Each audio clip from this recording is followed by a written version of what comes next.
कि खुदा रब्बुल इज़्ज़त ने एक बयानिया तरीका रखा। जब बयान किया तो उसके साथ लफ्ज़ इस्तेमाल किया कि ये मेरी आयतें हैं, निशानियाँ हैं, और ये समझाने के लिए और समझ वालों के लिए हैं।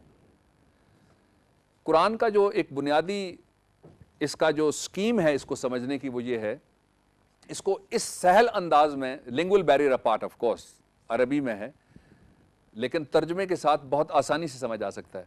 इसको अल्लाह रब्बुल इज़्ज़त ने स्कीम इसको समझाने के लिए ये रखी कि ऐसी मिसालें दो जो मिसालें हमारी ज़िंदगियों में चलती फिरती इंसानों को नज़र आएँ, और इसका अंदाज़ ऐसा रखो कि लोग समझें कि ये वही बात है जैसी बातें मैं सुनता रहा हूँ, जैसी बातें मैं पहले इससे मैं कन्फ्रंट करता रहा हूँ। इसलिए उसका अंदाज़ सहल रखा गया। सहल अंदाज होने के बावजूद इतनी गहराई है कि उसमें हर आदमी के लिए मानी के अपने अपने दफीने, खजीने और ख़जाने मौजूद हैं।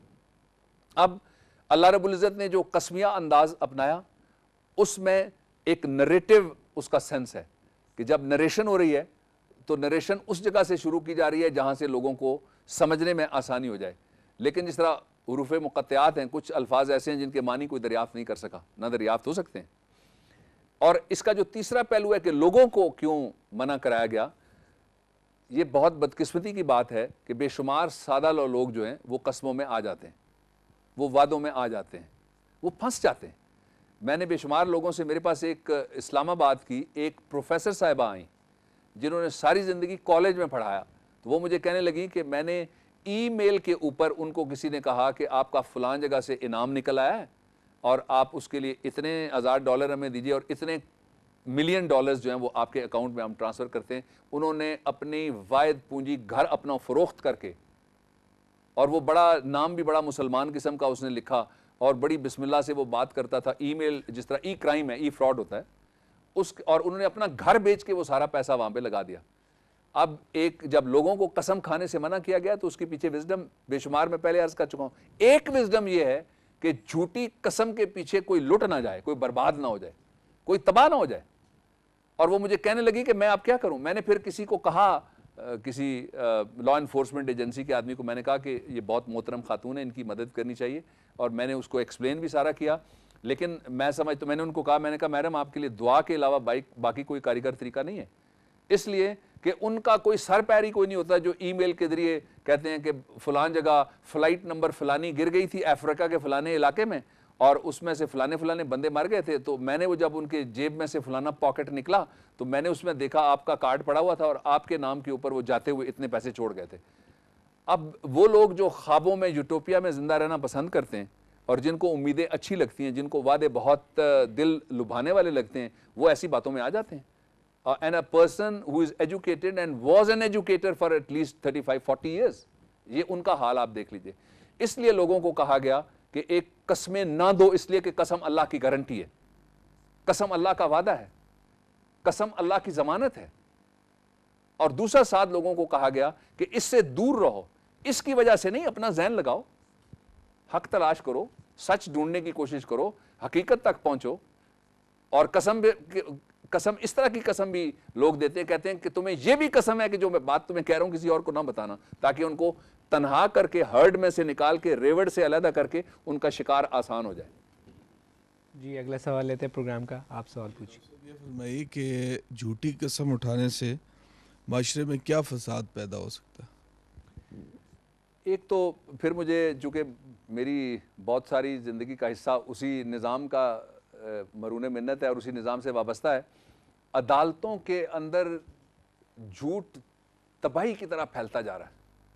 निज़ाम इंसाफ के अंदर झूठ ताउन की तरह बढ़ता जा रहा है, सरतान की तरह बढ़ता जा रहा है। और उसका सबब क्या है? ओथ।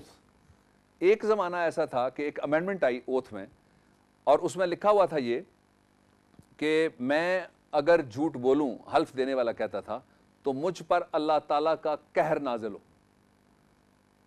तो बेशुमार लोग कहते थे कि मैंने वो सारी कसम खा ली, लेकिन मैंने नहीं कहा। इसका मतलब यह है कि वो पूरे मुआशरे के लिए और मुल्क के लिए और दुनिया के लिए कहर मांग रहे हैं अल्लाह ताला से, नाउज़ बिल्लाह। खराबी एक कि लोग ये समझते हैं कि मैं एक्सोनरेट हो जाऊंगा, बाकियों के ऊपर बेशक रैथ ऑफ गॉड आ जाए, मुझे कोई इस बात की परवाह नहीं है। This is number one. Number two, जितने भी डिस्प्यूट्स हैं वो एविडेंस के ऊपर उनका डिसीजन होता है एविडेंस के ऊपर, और एविडेंस रिकॉर्ड ही ओथ से होती है। सारी दुनिया के अंदर पहले हल्फ देते हैं, उसके बाद एविडेंस लाते हैं। दूसरी खराबी यह है कि अगर कोई झूठी कसम खा के झूठी शहादत देता है, या किसी की जान गई, या किसी का माल गया, या किसी की आबरू गई, या किसी की इज्जत गई, और या किसी का सब कुछ गया। केसेस तो यही है ना जिनमें ये सारी चीजें जाती हैं, या मताए हयात लुट जाती है, या मताए गुरूर चली जाती है।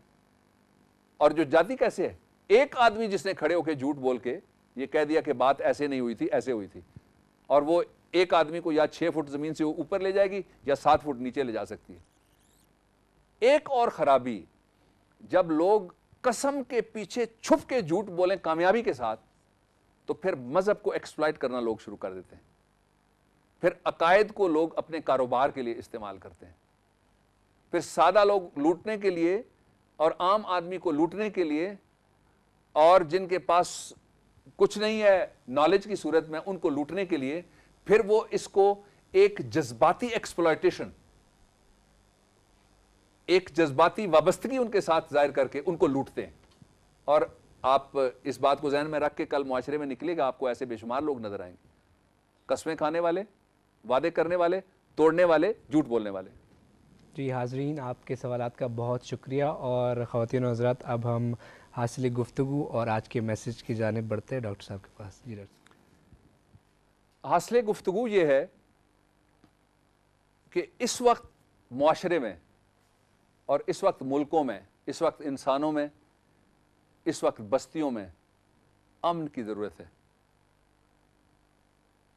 एक दूसरे को बर्दाश्त करने की ज़रूरत है, एक दूसरे की इज्जत करने की ज़रूरत है, एक दूसरे को जिंदा रहने का हक देने की ज़रूरत है, एक दूसरे को अपने जैसी इंपॉर्टेंस देने की ज़रूरत है, एक दूसरे के लिए वो सब कुछ सोचने देने और उसके पास देखने की ज़रूरत है जो हम अपने लिए सोचते हैं, अपने लिए देखते हैं, अपने लिए पसंद करते हैं, अपने लिए रखते हैं।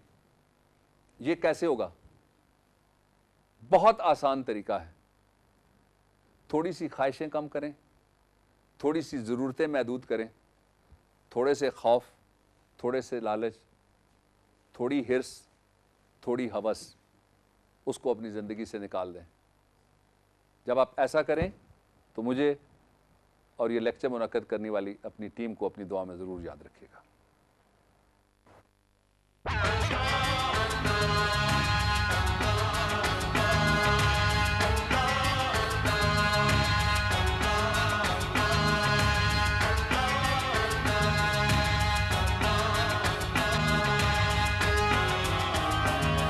नहीं कुछ कमी तेरी ज़ात में है, हर एक शय तेरे हाथ में।